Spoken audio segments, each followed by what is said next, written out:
Hello, I'm Cyn Kirk, and I'm going to use this video to show what I've learned at my time at Ignite Studio.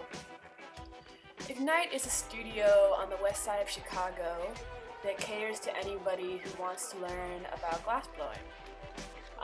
You can take individual classes or group lessons or just come and rent time at the studio.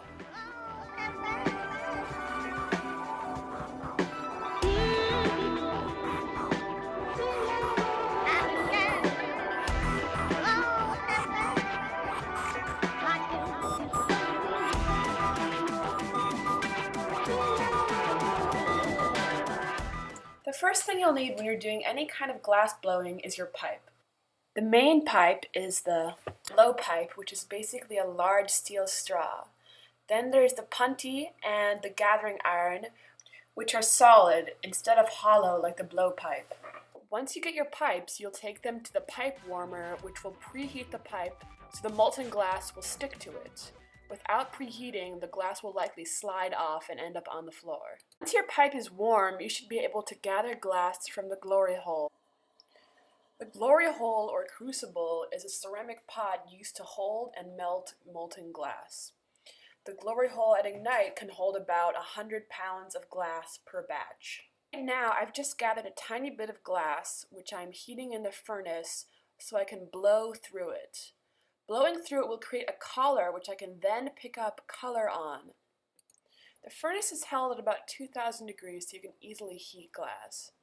Most furnaces are kept hotter than the glory hole so that reheating can be quick and easy. Once the collar has been successfully created, I use my tweezers to open the hole so it won't close back up on itself.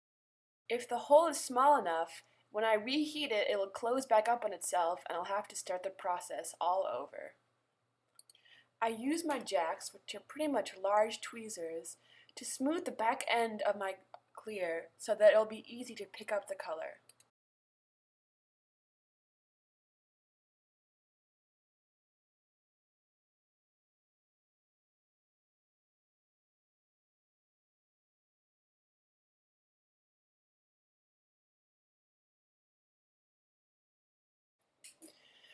To color my glass brain, I cut a chunk of flesh-colored glass and put it in the pickup oven. Just like hot glass won't stick to a cold pipe, cold color won't stick to hot glass. In order to pick up my color, I put it in a pickup oven, which is a small annealer that keeps the glass at about 800 degrees. Once the color has been picked up, it needs to be rushed back to the furnace to be heated. If it gets too cold, it will fall off the pipe and end up on the floor. Once the color is hot and moving, it will be shaped into a cone-like shape. Right now I'm using a small marver, which is a steel table that is used to shape the glass. And I'm just starting to get the shape and get the color pushed back onto the pipe.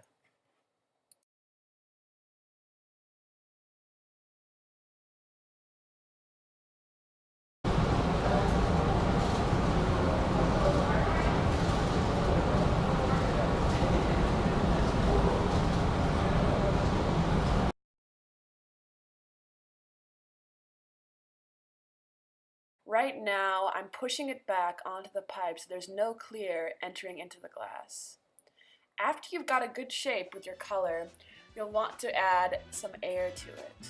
Doing this is called capping and trapping because you will place your thumb at the end of the pipe once you have put air into it so the air will rise to the end and fill the glass. By and by, just move on. You want your bubble to be fairly small and cool once you gather again. If it is not cooled, the bubble will likely collapse on itself when the hot glass is introduced to it. This can be bad because then you can trap bubbles into your piece and it will end up being very wonky. While I'm waiting for my glass to cool, I'm always turning the pipe. I'm doing this because glass is always moving, and if I were to just hold it still, the glass would end up on the floor or sagging off the end of the pipe. Now that my color is relatively cool, I'll take it to the glory hole where I'll gather another layer of clear glass. Once I've done this, I'll take it back to my bench and use a cup or a block to shape the glass into a ovular type shape. These cups are dunked in water and soaked all the time so they don't combust when they touch the hot glass. Now that the glass is really hot, you can really see the movement properties of it. It doesn't really want to stay still, and you really need to be conscious of your turning if you want to keep it centered on your pipe. Even though the glass is still relatively hot, I'm going to give it another heat in the furnace so that it'll have a more even temperature. Right now, the core is very hot and the outside has a little bit of skin on it that I put there with the cup. Right now, I'm going to cup it once more very quickly and then blow into it to expand that small bubble. Very slowly. You really don't want to get a lot of air, especially since I'm going to gather over this, and if it's too hollow or too thin in a certain spot, that will collapse and we're going to have problems with the bubble again.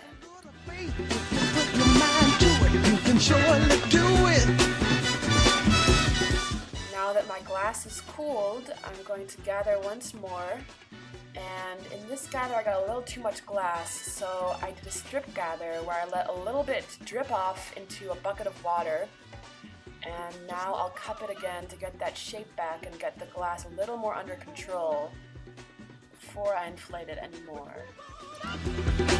Watch out, but just move on up.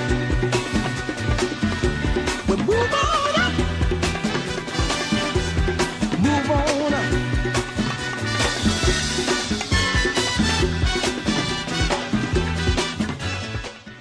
Right now, I'm really focused on just inflating the bubble and getting a general shape for my brain. When you're glass blowing, you're constantly going from your bench back to the furnace because if the glass gets too cold, it'll be immobile and you can't work with it. And later on in the piece, if it gets too cold, the glass will shatter due to thermal shock. It's kind of like if you put ice cubes in a glass of warm water, they'll crack. If you leave glass at room temperature, it'll crack.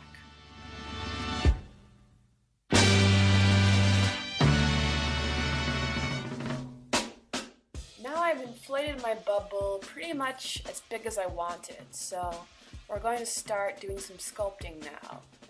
And in order to sculpt, you need to have gloves first of all, because you're going to be very, very close to the surface of the glass, and you'll need to have a torch. And the torch we're using uses a mix of oxygen and propane, and it's really useful for heating small portions of the glass or just heating the surface area, which can be nice because if you only use the glory hole or the furnace,